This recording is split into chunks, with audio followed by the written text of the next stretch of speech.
నమస్కారం అండి. నా పేరు doctor Sunil Reddy, consultant neuro psychiatrist and sexologist at treatment range hospital KBHP Hyderabad. So నేను ఎరెక్టైల్ డిస్ఫంక్షన్కి ఈ పురుషాంగ స్తంభన లోపాలకంటూ ట్రీట్మెంట్ ఇస్తూ ఉంటాను. సో అసలు ఎరెక్టైల్ డిస్ఫంక్షన్ ఎందుకు వస్తుంది అనే దాని గురించి కొద్దిగా తెలుసుకుందాం. సో కొంతమంది మెడికేషన్ ఇండ్యూస్డ్ ఎరెక్టైల్ డిస్ఫంక్షన్ అంటాం. సార్ నేను ఆ రోజు ఆ మెడికేషన్ వేసుకున్నాను, జ్వరం వచ్చింది, ఆ రోజు నుంచి నాకు అంగస్తంభన రావట్లేదు. సో అలాంటి ట్రాన్సియంట్ అంటే ఒక్క మెడికేషన్స్తో అంగస్తంభన తగ్గిపోవడం అనేది చాలా అరుదుగా ఉంటుంది. థింగ్ ఏంటంటే ఇవి వెరీ ట్రాన్సియంట్, అంటే ఆ మెడికేషన్స్ వేసుకున్నంత వరకు అంగస్తంభన రాదు, అది ఆపేసిన తర్వాత ఆబ్వియస్గా అంగస్తంభన అనేది వస్తుంది. కానీ ఈ కొన్ని మెడికేషన్స్ ఏం చేస్తాయంటే అది ఆపేసిన తర్వాత కూడా అంగస్తంభన అనేది ఇంప్రూవ్ కాదు. అలాంటి మెడికేషన్స్ ఏంటో కొన్ని తెలుసుకుందాం. సో డ్రగ్స్ ఇండ్యూస్డ్ ఈడి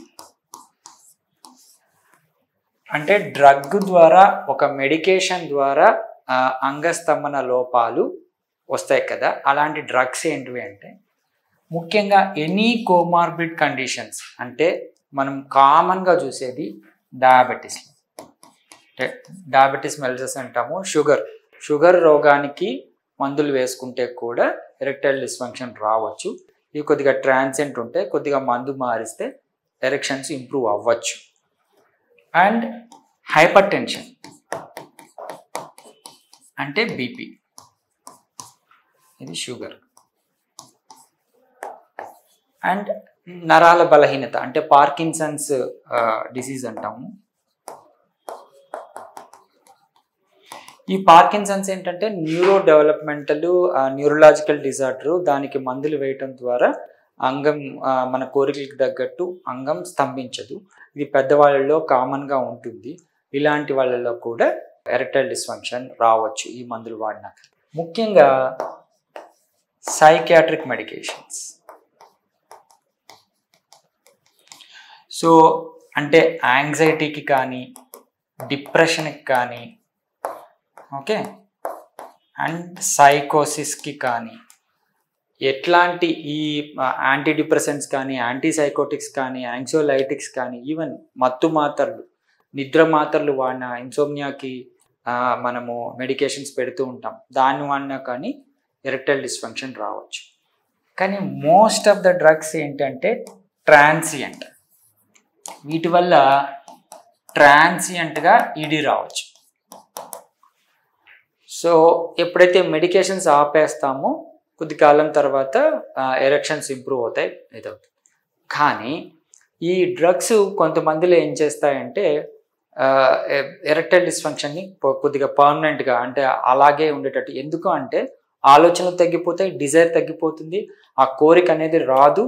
సో యూజువల్గా అంగస్తంభనకి కావాల్సిన బ్లడ్ సప్లై తగ్గుతుంది, ఎరెక్టైల్ డిస్ఫంక్షన్ వస్తుంది. సో వీటికి ఏంటి అంటే, సో డ్రగ్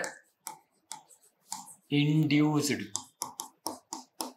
ఈడీకి మనము డ్రగ్ ఆపేయటమో లేకపోతే చేంజ్ చేయటమో చేయొచ్చు, or extra corporeal shock wave therapy. So ఈ extra corporeal shock wave therapy ఇవ్వడం ద్వారా ఏమవుతుందంటే అంగానికి బ్లడ్ సప్లై అనేది ఇంప్రూవ్ అవుతుంది. సో ఈ షాక్ వేవ్ ఎలా ఇస్తాం?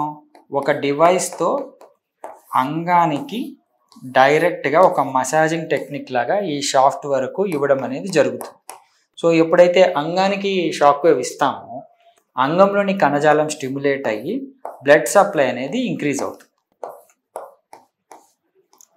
సో ఎప్పుడైతే బ్లడ్ సప్లై ఇంక్రీజ్ అవుతుందో ఆటోమేటిక్గా అంగం స్తంభిస్తుంది. సో సెక్షువల్ యాక్ట్ అనేది కంప్లీట్ చేయగలరు.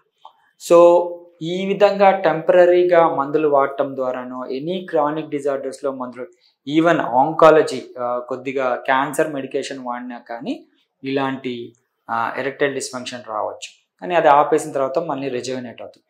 రాకపోతే మనం షాక్ వేవ్ థెరపీ అనే ఈజీ పద్ధతి, అంటే దీంట్లో ఈ షాక్ వేవ్ థెరపీలో అసలు నిల్ సైడ్ ఎఫెక్ట్స్.